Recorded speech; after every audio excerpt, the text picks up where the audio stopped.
Kishan. He's going to explain some more of his Baba stories. Namaskar. Namaskar, everybody. Yeah.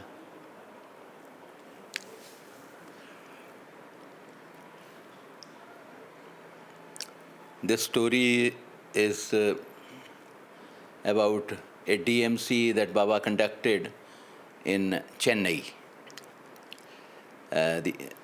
Before the name was changed to Chennai, it used to be called Madras.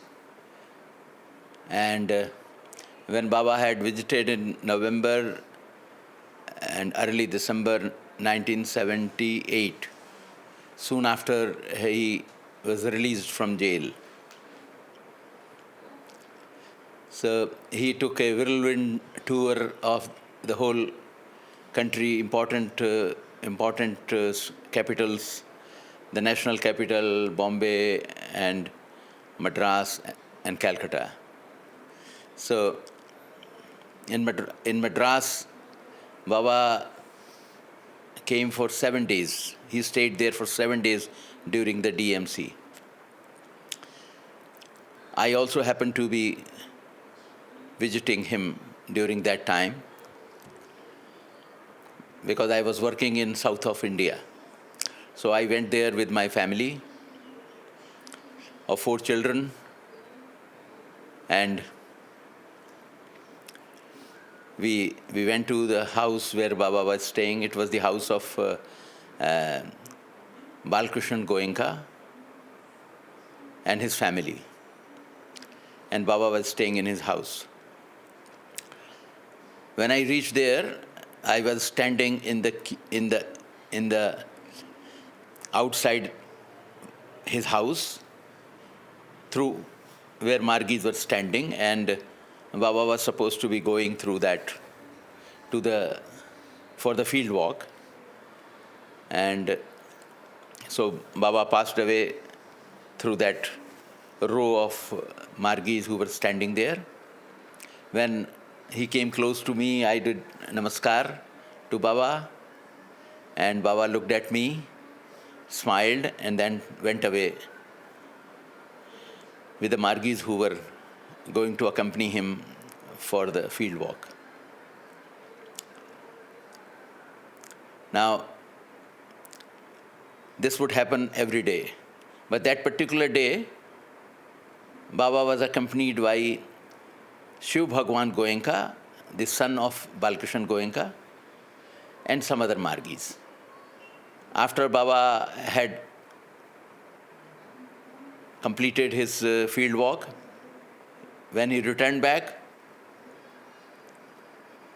then Shiv Bhagwan Goenka looked for me. I was in the same house because we were waiting for Baba to come back. So he returned back and looked for me and met me, and he told me that when Baba was passing through that row of Margiis, Baba mentioned about you that this boy has got profound knowledge of Ananda Marga philosophy. So that is how he came back. Actually, Baba did this to ensure that I am comfortable with my young children. At that time, 4 of my children were of 6 years to 1.5 years. So all of them were very young, and the arrangement of Margiis staying in that place was not so good. It was far away. So coming close to Baba was very difficult. Later I realized that Baba did this to ensure that I am provided with a proper accommodation with my family. So as a caring father, he did that. During my stay, once I also got the opportunity to go with Baba for a field walk. That day, Baba went along the Marina beach for a field walk. After Baba had strolled on the Marina beach, he came back and sat on a particular place. We had carried a chair for Baba to sit there. We were 4 or 5 people there. Now when we were sitting and Baba was talking to us sweetly, suddenly we found that a lady with a young child in her arms was shouting from the sea, which was quite far away from the place where we were sitting. She was shouting the name of Baba as Parmeshwara. She was shouting Parmeshwara. She was a fisherwoman. And she was holding a young child in her arms. And she was almost running. That is how we could see her running and shouting Parmeshwara, Parmeshwara. When she started coming closer to us, where we were, Baba stood up, all of us also stood up and started walking towards her as she was running. When she came close to Baba, we could see that she was actually crying and tears were falling from her eyes. When she came near Baba, say maybe 20 feet away from Baba, she threw her young child, who was less than a year old then, on the sand. I was walking in front of Baba, so I rushed and lifted the child and gave her back to her mother. Baba started walking to that fisherwoman and blessed the child. That lady was now standing simply crying with tears falling from her eyes. After Baba had blessed her, she looked satisfied and very happy. Baba, after blessing, started moving towards the car which was parked a little away from that place. We also started walking. That lady was standing there, holding the child, and only tears were rolling down her eyes. So we reached the car parking, and when Baba was about to board the car, in the meantime, he did not speak anything. When we reached there near the car, Baba said that I have not come to this world for only Ananda Margiis. All are mine. I have come for everybody. This is what he said, and then we returned back to the place of where the DMC was being conducted. So, very touching. huh? Very touching. Yeah. Yeah. Now, when Baba was released from jail on 2nd of August 1978, I was then working in some place in Karnataka, in south of India. And I was unable to get my privilege leave sanctioned from the factory where I was working. So I could not attain that function when Baba was getting out of the jail. I reached there after a month or so. And when I reached there to Patna with my family, in the morning I reached Patna. So by the time I was ready, I rushed to Baba's house, because that was the time when Baba would go for a field walk. So I went and stood there outside the gate of Baba's house. After a while, Baba's car drove out from the main gate. Baba looked at me and I also looked at him. In the car, Baba was seated with Tapeshwaranandaji, one of the sannyasis. And Baba inquired about me, asked Tapeshwaranandaji who this boy was. So Tapeshwaranandaji wrongly identified me as somebody. Baba did not say anything to him. Since that particular day when I had reached there, Kaoshikii was already taught by Baba to the people. And Baba had made a system that those who will learn Kaoshikii dance, they will get an opportunity to demonstrate Kaoshikii in Baba's bedroom in the evening after 5:30. So I took the opportunity and learned Kaoshikii dance and got an opportunity to demonstrate in Baba's room. I did that with some other Margii brothers. I got this opportunity to dance before Baba. After the dance was over, we came out of Baba's room, and I had a desire, I had a mind which was not satisfied with being close to Baba like this. Actually, after seeing Baba in the morning when he was going out for the field walk, after the field walk, Baba would usually come to the Jagrati for Jalna Darshan.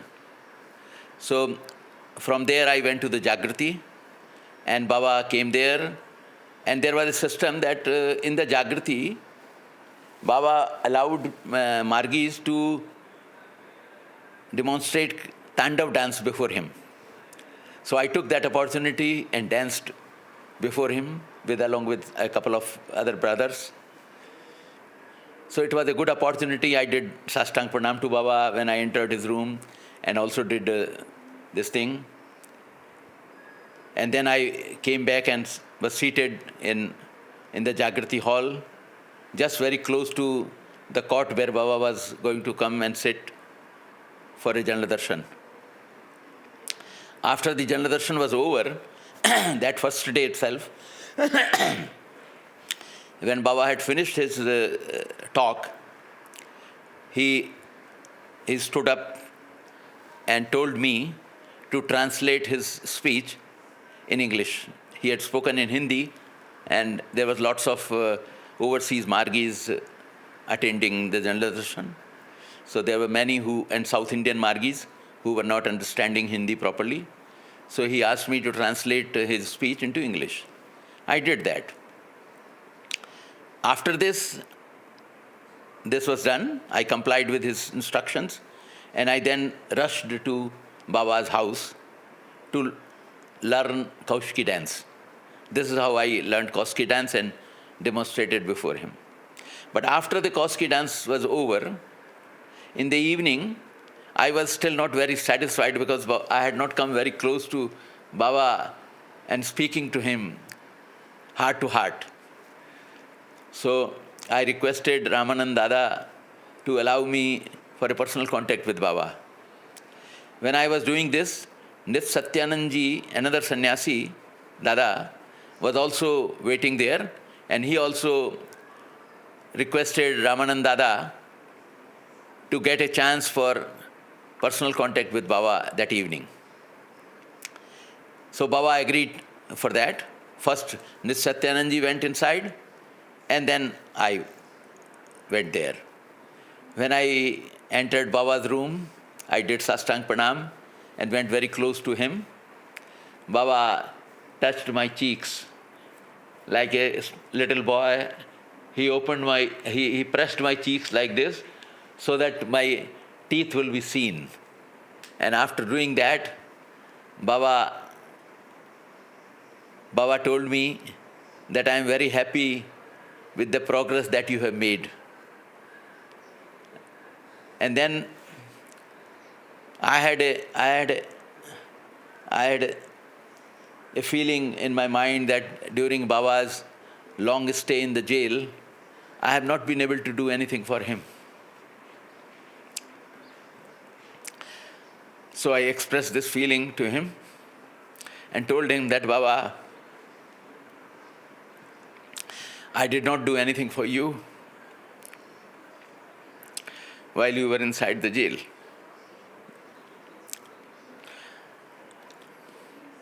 So like a loving father, he told me that there was nothing that you have to do then.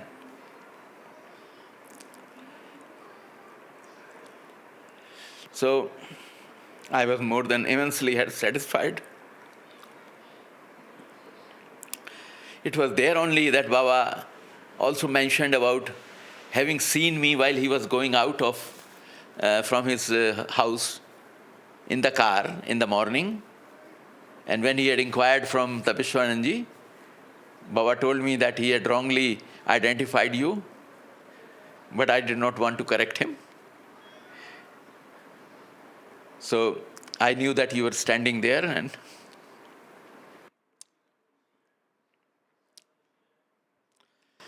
so that is how this happened. Now, thereafter, I stayed there for 50 days. With my family, I stayed there. And from next day morning, every day when Baba will leave the Jagrati hall, he will ask me to translate his speech. If he had spoken in English, I will translate it in Hindi. If he had spoken in Hindi, then I will translate it in English. So that was my daily routine. For all the days I was there, all 50 days, every day I did that. After the speech was over, I would go to Baba's house and do the transcription of the speech that he has given in the morning from the tape recorder. Now, after I had done that, I requested Ramananda Dada to allow me to go and massage Baba in his room after he has taken his lunch. Now, those days, when Baba had come out from jail, because of the ill effect of the poison that was given to him, his eyes were worst affected. And because of that, there were boils on both the eyes. And the doctor has recommended to do hot fermentation of Baba's boils, the boils on the eyes. So that was the first thing that I would go and do. Baba will lie down with one of the eyes, and I will do the hot fermentation with boiling water to ensure that he doesn't get hurt, but his boil is fermented properly. So first he will turn on one side and then next side. So I'll do for both the eyes like that. This used to take me about an hour or so. And then I will do Baba's massage. And this opportunity he gave me for all the 50 days, for more than 4 hours every day after the lunch.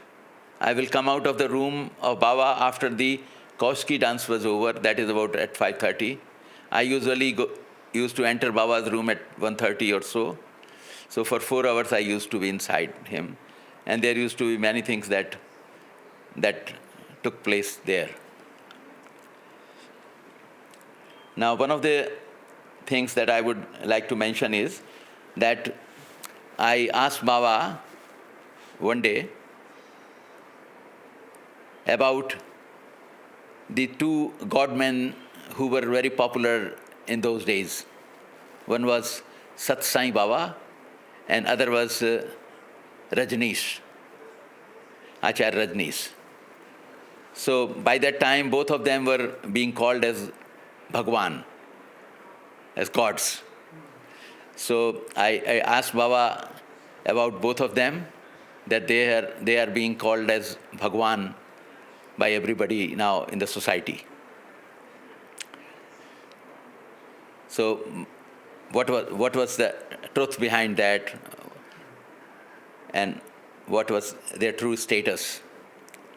Baba told me that today there is a flood of devotion, there is a flood of spirituality on the planet Earth. And when there is a flood, usually even the small pits and ponds will also overflow. But the flood is not caused by the pits and ponds. the flood is caused by the rains or the heavy rains that has caused the flood. In the similar manner, there is a flood of devotion on planet Earth. And since the pits and ponds are also overflowing with the devotion, some people mistakenly identify that flood because of them. As far as these people are concerned, so long as they are living, people stay with them, and after they are gone, slowly people forget them. This is what Baba told me about. Recently, I had the opportunity to meet one sister, Margii sister. Her name is Pramilaji. She is the wife of our first General Secretary, Acharya Pranay Kumar Chatterjee.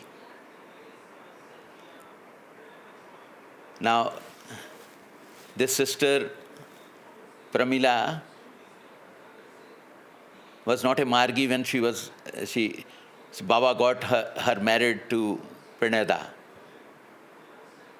Praneda was about 34, 35 years old by that time, and Baba wanted Praneda to get married.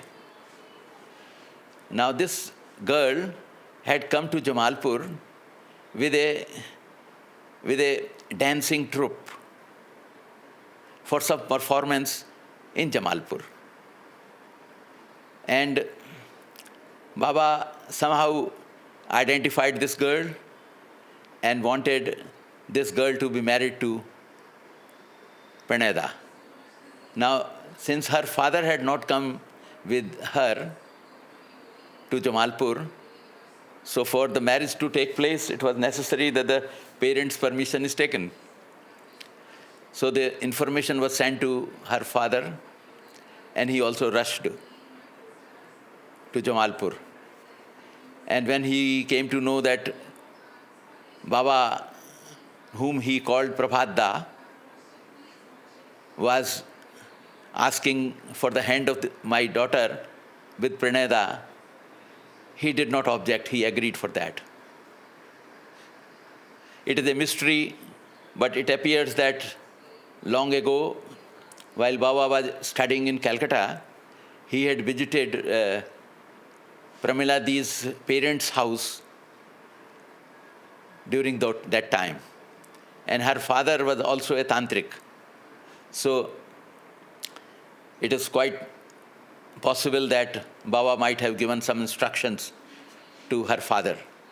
But her father was not a Ananda Margi, as also the daughter was not a Ananda Margi. But Baba wanted this girl, who was only 15 years old then, to get married to Praneda. Praneda was not at all willing to get married. He was happy with what was going on as the General Secretary and doing Baba's work. And he enjoyed bliss during sadhana. He had received all the instructions in the path of sadhana by Baba. And he was very happy with that.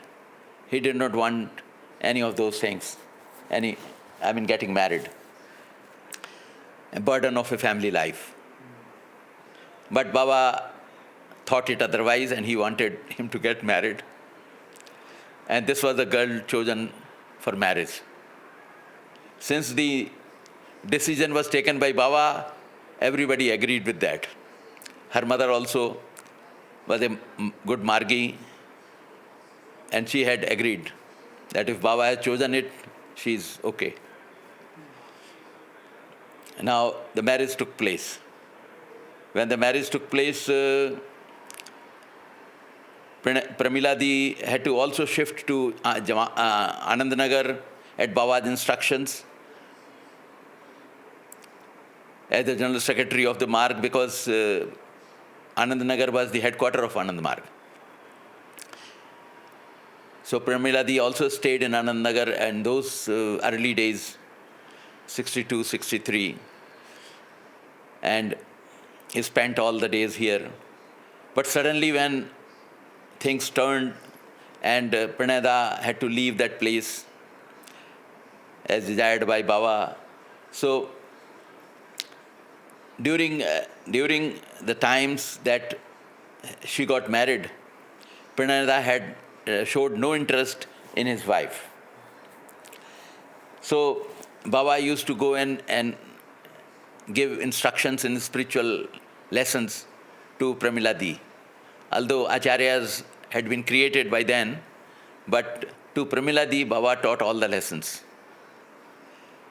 So during those visits of Baba to Pranada's house after his marriage,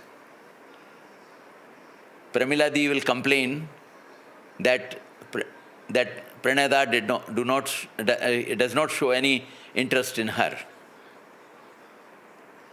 Baba assured Pramilaji that everything will be all right after some time. Just wait. And since Pranada was not taking any interest in the family life, he would mostly do Ananda Marga work and remain busy in sadhana. So Pramilaji on one of the occasions told Baba that since he has no interest in the family life, what will be the life for me after?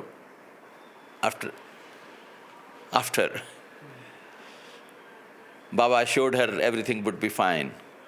But after the marriage, suddenly Baba told her once that the life of Pranada was very short. So she became very angry to Baba that why did you get me married to such a person whose life was short?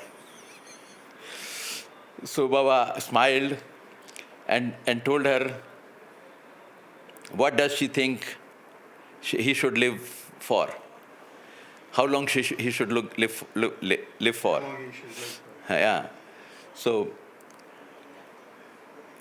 this girl started thinking, she was a young child, but yet he started thinking and then said 80 years would be okay. So Baba said, okay, fine. He will live for 80 years. So like that, although life of Pranada was short, he lived long and left this world after he lived for 80 years. Now, during one of these discussions, Pramilaji also told Baba about his family. Baba said that you will have children also and you will have your own house in Calcutta. But she was not very assured with what Baba said. So in that case, Baba showed him the house where they were going to stay through his hand. Baba showed her the kind of house and the color of the building where they were going to stay all their life in Calcutta. So a picture appears in his hand. Yeah. So, and it was quite natural that when Pranada, after he had left Jamalpur and went to Calcutta, it was the same house they bought and lived there all life. Now, Pramilaji was such a fortunate lady. She was such a devout person that Baba not only taught her all the 6 lessons of Sahaj Yoga, but also Kapalik sadhana. Baba taught her. And Baba taught her all the 4 lessons.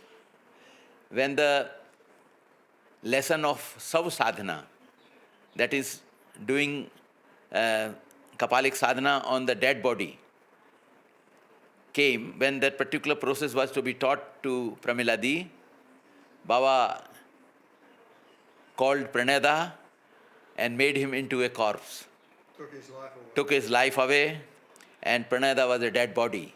And his body was lying before Pramilaji, and Pramilaji sat on her husband's body and learned the process of Sav sadhana from Baba. She was such a lucky person to have received such instructions in such a mystical part of the sadhana. That would have been amazing after we got his life back. The tension between the two after that experience, I cannot imagine what it would have been like. Yeah. Anyway, And she once told me a story because both of them were doing sub-sadhana.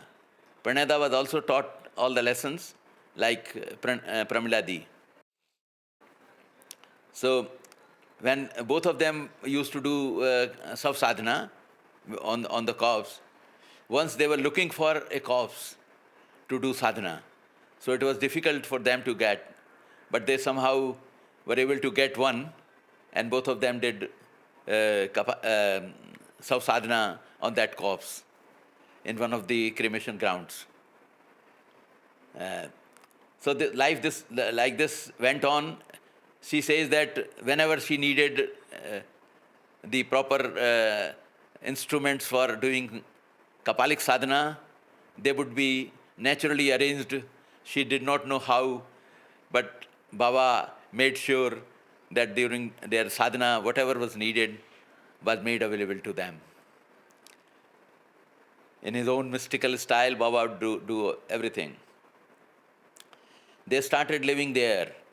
And as far as Pramilaji is concerned, she continued to be a good sadhika. When I met her recently, both when she visited our place in Ananda Nagar and also recently when we went to meet her in Calcutta, on both the occasions, we learned so many great things about her personal life. And she is such a natural, spontaneous person. She has such an intense love for Baba. She is a good musician, she is a good singer, she is a poet, she is a great sadhika. And she does sadhana all night. Yeah. And when recently I went to see her in Calcutta in her house, it is the same pink house which Baba had shown her in her early days. Now, it is in her house that she told me that she does sadhana all the day, and during the night from 12 to early morning, she would continuously remain seated in sadhana. So she is such a sadhika, such a natural person. I mean, you never see any pump and show in her. She's such a beautiful person. Even at this age of 79, she is so devout and so committed to her ways of life.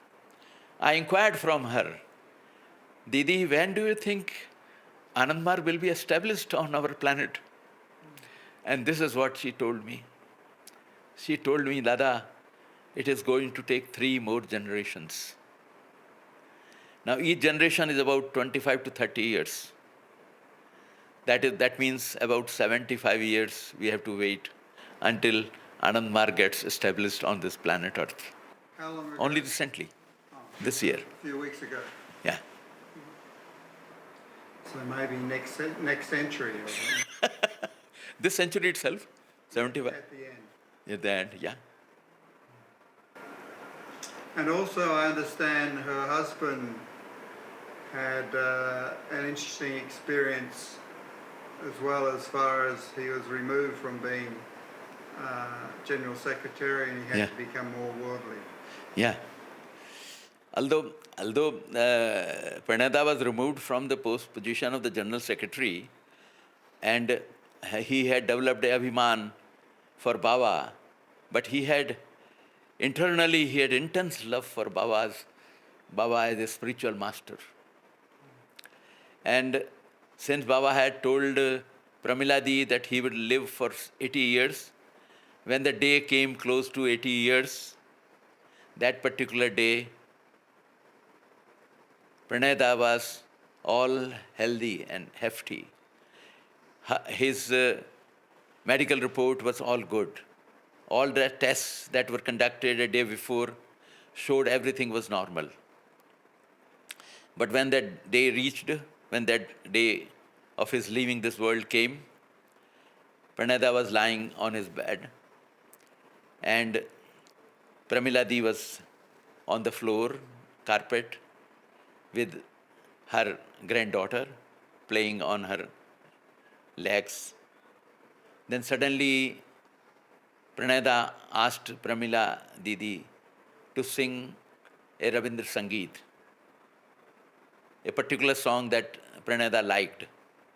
So Pramilaji sang that song beautifully. Then suddenly Pranayada started talking of a jocular story, joking story. As he told the story, everyone present there, including the daughter-in-law of Pranayada and Pramilaji and others, started laughing. Pranayada also started laughing very loudly. But while all of them were laughing, suddenly he gasped and felt short of breath, and he left this world in that laughing stage. That was when he had turned 80 years. Right, and also, just if you could explain a bit, when he stopped being a general secretary, he'd lost his job, he had to find a new job, Yeah, and his sadhana changed and he became more worldly. yeah. Now, after he had left, after he was sent to from Jamalpur to Anandnagar, I'm not very sure, but after some time he had a stroke and he had to leave the job. Although he was treated in the railway hospital, but somehow thereafter, since he could not continue with the job, he had to leave the job and he resigned from the job. And this particular thing happened at least two times more. But every time after he had resigned and when he came normal to attend duty, he applied for a job and his job was resumed. This is quite unusual in government service, especially in railways and those days. Somebody who has left the railways and resigned, but later he gets reinstated in the same job. This was quite a unusual phenomena, but it took place with Pranayada by Baba's grace, without his knowing all this. And this happened twice. Since he had left railways two times and rejoined railways, so his pension was also substantially lower than if it had been a normal job. So when he retired, the pension that he was getting was a very meager amount, but anyway, that was sufficient for the family to stay together. But after he had left, after he was removed from the general secretary job, I remember a particular incident with one of the acharyas who was also born and brought up in Jamalpur. Rameshwar Baitha is that Acharyaji. And Rameshwarji was lucky to be studying with Manasda, Baba's youngest brother. And so once I had also asked Rameshwarda about Pranayada, what did Baba say when Pranayada was removed from General Secretary's position? What was the state of mind of Pranayada? When Rameshwarda inquired from Baba about Pranayada, this is what Baba had to say. Baba said, in every particle of his existence, every nerve that exists in his body, there is only one name. That is the name of Ananda Murtiji. He cannot forget Ananda Murtiji any time. This is what Rameshwar Baitha was told by Baba. And did he adjust to be leaving the post and working in the railway okay? Yeah, it was okay. But internally, now he was a different kind of a person. Outwardly, he was a worldly man. But internally, he was a spiritual person. There is one small incident that I will say. Of course, there are many, many things which in those 50 days have taken place. But let me tell you something that happened in 1987 or 88. I was attending one of the reportings in Calcutta, Lake Tiljala Baba's house. So during the reporting, there were so many people, and the hall was full with Margiis. And I got seated almost at the end of the hall. After the reporting was over, Baba was leaving the hall. Now, I had a very intense relationship, or I had intense closeness with Baba up to 1978 and thereafter for 3 more years. But when he had shifted to Calcutta, my coming in contact with Baba started reducing substantially. I would constantly think that maybe this is the way I have to live. But in 1988, that particular reporting, I was feeling very sad that Baba has forgotten me. So I was seated in the back side of the hall in a very sad state of mind and thinking that Baba has forgotten me. He had not left the hall. He had just reached the threshold of the door from which he was to move out. He suddenly stopped there. I was seated behind in the hall, and Margiis and everybody was standing there. Workers were standing there. Suddenly Baba looked towards me. He bent himself to see at my face through the Margiis and workers who were standing on the way. Somehow his eyes met my eyes. We had eye contact, and he smiled.